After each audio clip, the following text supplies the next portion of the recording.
Caríssimos, caríssimos, René de Paula Júnior falando. A conversa de hoje é dedicada especificamente a headhunters, a recrutadores, a profissionais de RH.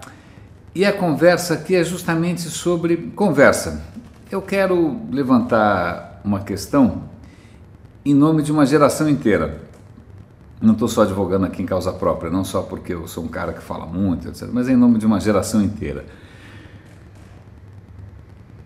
A questão é basicamente, a gente conversa, a gente ainda sabe conversar, e essa é uma arte em rumo de extinção. Eu não sei como começou, eu não sei se é a questão dos messengers, não sei se é a questão do Facebook, não sei se é a questão do Twitter, ou seja o que for, não sei exatamente, ou se são as pequenas telas. A questão é que essa geração Y que vocês tanto aí enalteceram, enobreceram, idealizaram e tal, eu acho que hoje, se você obrigar o cara a conversar, ele vai processar a empresa por assédio moral. Eu tive experiências recentes, foi a primeira vez que eu tive esse primeiro choque geracional, em que eu estava trabalhando num ambiente que as pessoas eram muito mais novas do que eu, quem era sênior tinha 20 anos a menos do que eu. E aí eu estava sentindo uma certa dificuldade de entrosamento. Eu ia lá conversar, ia lá dar bom dia, ia lá falar, levantava, parava do lado do cara, tal, um certo desconforto, tal. Um dia eu estava desentendido, eu falei, puxa, eu sempre me entrosei tão bem, o que está acontecendo aqui? Né? E aí o cara que era, para quem eu respondia, a gente teve um DR, né? A gente foi conversar, e aí ele falou assim, o problema é que você é muito intenso, essa moçada não conversa muito, né? Você tinha que ter mandado uma mensagem, você tinha que ter pingado antes no Facebook, né? Aí você fala, ok. E aí eu comecei a perceber que estava se configurando um cenário em que a rede de computadores passou a ser uma rede com pontas soltas, né? Uma rede de nós cegos e pontas soltas. Conversas que não começam direito, né? Você está ali online, o cara te solta sem mais nem menos um comentário, solta sem mais nem menos uma pergunta, e desaparece, e não continua, e você manda uma mensagem, aí o cara não responde, ou ele vai responder quando ele bem entender, né? Recentemente uma amiga minha, mais veterana na área de mídia, ela falou, o saco desse povo novinho agora é que você liga no telefone para, né, alguma questão urgente, os caras não querem atender, eles não, telefone não me manda uma mensagem.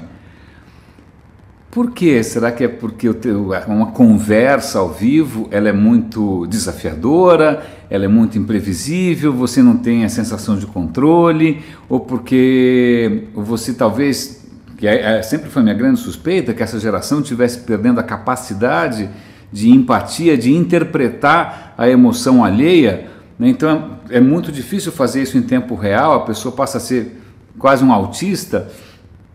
Eu sei que essa amiga minha estava num desconforto danado, porque o único jeito de falar com esses caras era mandando mensagenzinhas, né? Então, ok, tudo bem, vamos imaginar que seja uma mudança, mas acontece que conversas fazem falta. Aquela história de que empresas são uma conversa, que marcas são uma conversa, que a internet é uma conversa.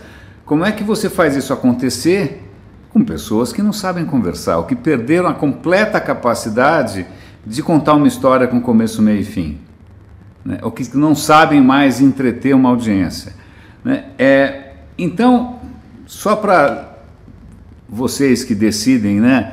Você está ali, os guardiões do portão do paraíso, quem entra, quem sai, quem fica e quem roda no mercado de trabalho. Lembrem-se, né, dessas figuras um pouco mais jurássicas que ainda detêm o dom da palavra, né? Elas, se eu parar para pensar as últimas oportunidades que eu fui chamado, pensando bem, as 3 últimas certamente tiveram a ver, não necessariamente com algum skill técnico, não necessariamente com alguma Excel, ou seja o que for, mas simplesmente, cara, ajuda a gente a comunicar melhor o que a gente faz, quem a gente quer conversar com o mercado.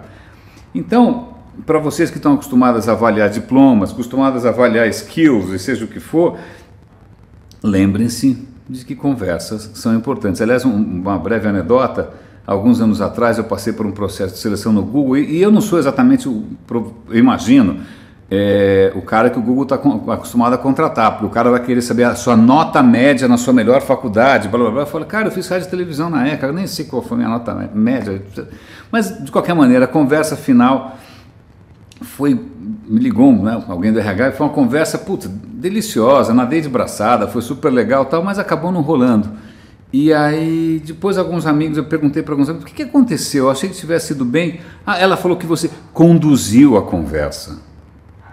Eu achei que isso fosse um atributo positivo, a gente demora para ter esse tipo de dom, né? Mas veja só como são as coisas, né? Eu acho que em algum momento a gente vai voltar a ser valorizado. Pelo menos é legal a gente botar isso na conversa. Grande abraço, René de Paula Júnior falando, roda e avisa.